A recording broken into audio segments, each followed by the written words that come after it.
Alright. Finally here at the third tape. Lord knows we've waited long enough.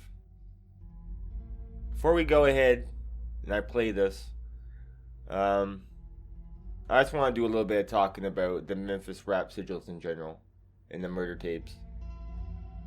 Now, there's a lot of information out there about all this, but what is sort of known in concrete is that it sort of starts around the 80s, late 80s, early 90s, where a guy named DJ Squeaky created this horrorcore sort of style. Others kind of came and then ran with it after that.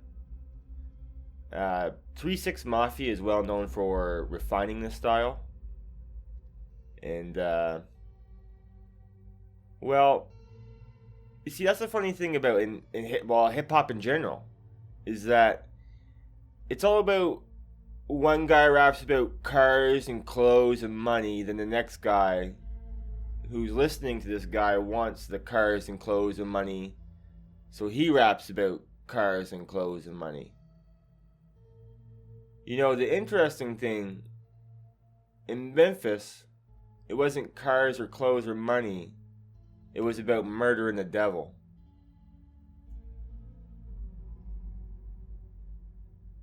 So what I'd like to do is basically just tell a couple of stories that I found during my research. Then we'll do a whole recap on basically all of it. I don't have a full story, as much of it's probably been lost due to time. Probably is hearsay anyways. But there are members of 3-6 and other artists from around Memphis at the time who have admitted to doing rituals. You can look up the NWO documentary with Coops and Nika just for, I don't know if you wanna. He talks about it in there. Memphis has long known been an interesting area. You can look up these things like the Memphis Pyramid or the West Memphis 3. It's kind of around the time of 93 when all these things are supposed to get paranormal.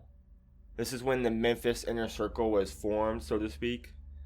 It was rumored to be made up of 30 or so local artists and producers, all of which were from Whitehaven, Fraser, and Orange Mound. These are neighborhoods in Memphis. Prophet Entertainment and Street Smart Records are two labels which were said to mostly build up the Inner Circle roster. And it kind of begins with this tale, which surrounds the West Memphis 3. And the West Memphis 3, in a quick rundown, was 3 satanic murders, where 3 young men were arrested, and it all took place in 1993. Lots of threes. DJ Paul and Lord Infamous also created the 3-6 Mafia, basically months after this event took place in 1993. Mystic Styles, which is an album that is actually confused, which is often confused for the Memphis rap sigils, is Mystic Styles, and that came out in 94. So, although you must have heard of like the Clarksdale Crossroads, which is like this country music legend where the devil will meet you at the crossroad. Well, there's this whole interesting theory where West Memphis itself is known to be one giant crossroad. There's something like with it being the American crossroad for trucking. I'm not 100% sure on all that. You can find all kinds of information on it though. There's thousands of businesses in West Memphis just named the crossroad, whatever crossroad, diner crossroad, this crossroad, that. But yeah, I do want to tell a story that this one Anon says. And I'm going to quote him so I don't look batshit crazy. But he says, he's talking about the West Memphis 3. And he's talking about how this relates to the rap sigils. He says, this was connected by Indian ley lines to the site of 3 murders in Memphis in 1993. The people there that day invoked Satan at the 4 corners and made a blood seal, which literally had reverberations throughout all of rap history, even helping to bring the genre into the limelight. They basically ordained the fate of hip-hop history. Memphis rap sigils is only one part of a broader network of sacrifices.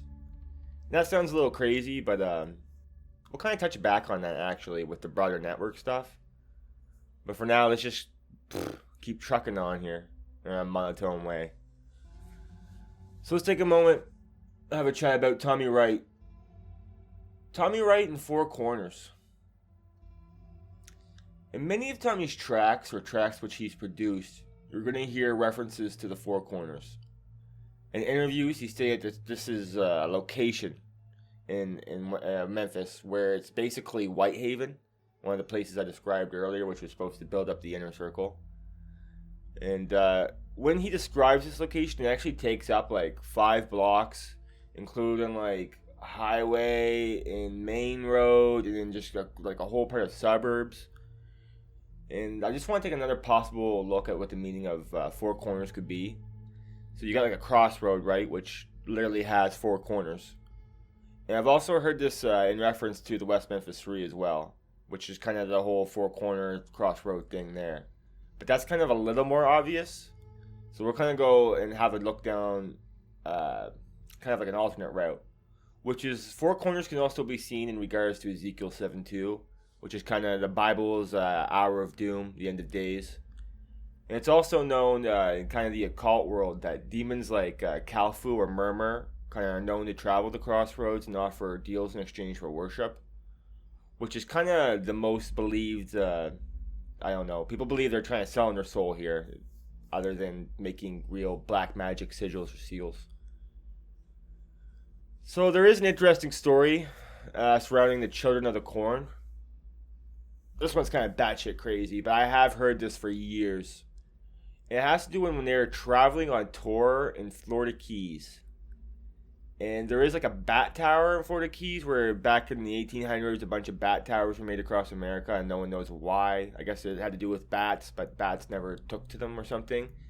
Anyway, the group was on tour with the Secret Circle or a couple other groups, and it was said that they tried to perform a ritual to summon Beelzebub. Now, if you remember in tape 1, I stated that the Children of the Corn were sort of known to record screams of their victims deep into the woods and all that kind of crap.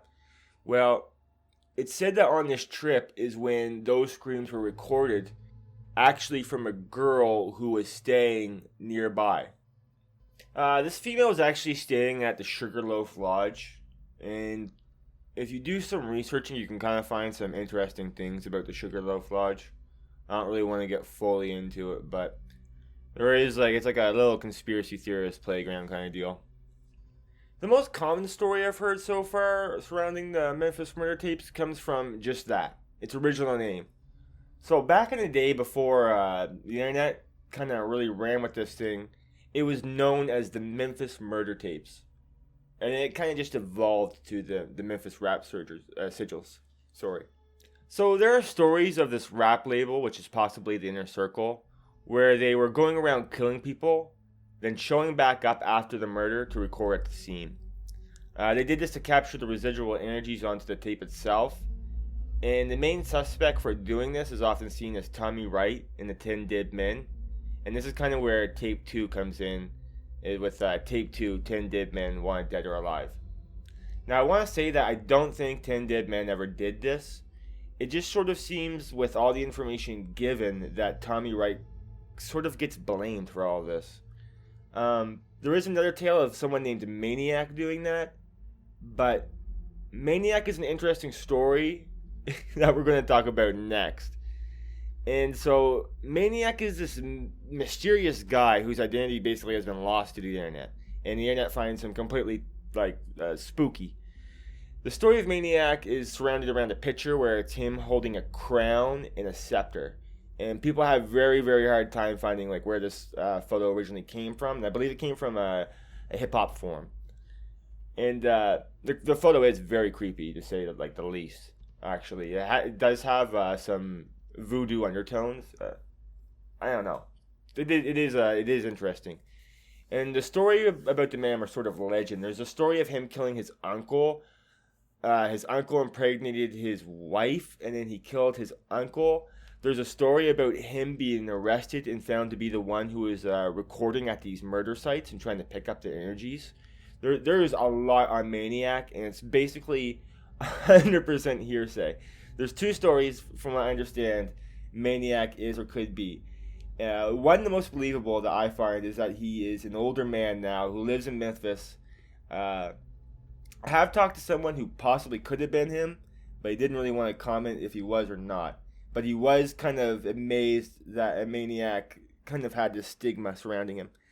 The other idea was that he is two members actually from NOD or COC, and they're just kind of fucking around before they ever got bigger. So, do I believe the Memphis murder tapes could possibly exist? I believe it's possible. Do I believe they have magic? Not so much. I believe misguided kids could attempt to, do what kids do, really. But I will say multiple members of the 3-6 Mafia have admitted to doing rituals. There does seem to be some sort of thing going on there at the time. And I think it has more to do with these secret society type things, where these men are pressuring other men to do rituals and stuff like that, where it is becoming sort of aesthetic and sort of not. I want to suggest something a little more interesting. That perhaps maybe this has always happened. Tales of deals with the devil and selling your soul, it just sort of really fits with art. Even today, some argue that XXX Tentacion, or whatever his name is, and Juice WRLD had sold their soul. And it's easy to see why some people think this, because they literally have videos surrounding this content. Juice WRLD recorded his own ritual, and XXX has confessed many times of his endeavors like talking to demons, rituals, and Ski Mask, X's best friend, even had to cut contact with him because he was afraid that X would try to sacrifice the man. Shit's kinda crazy out there, and especially in the music industry. So, you've waited long enough to hear this. And I'm not gonna let you guys wait another damn second. Here you guys go. Please enjoy.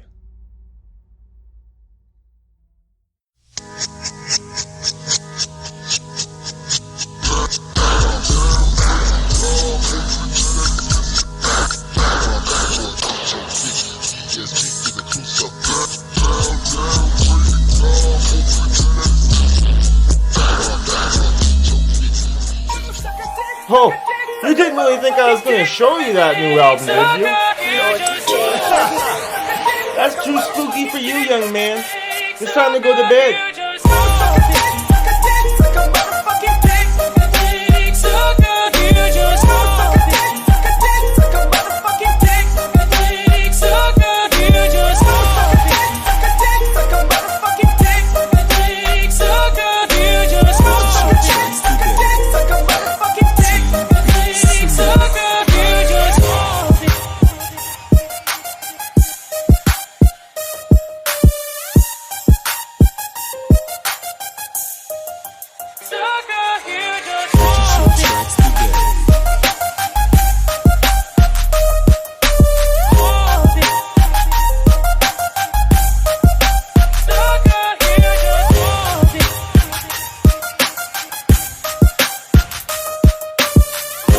Tracks today at Team Beats.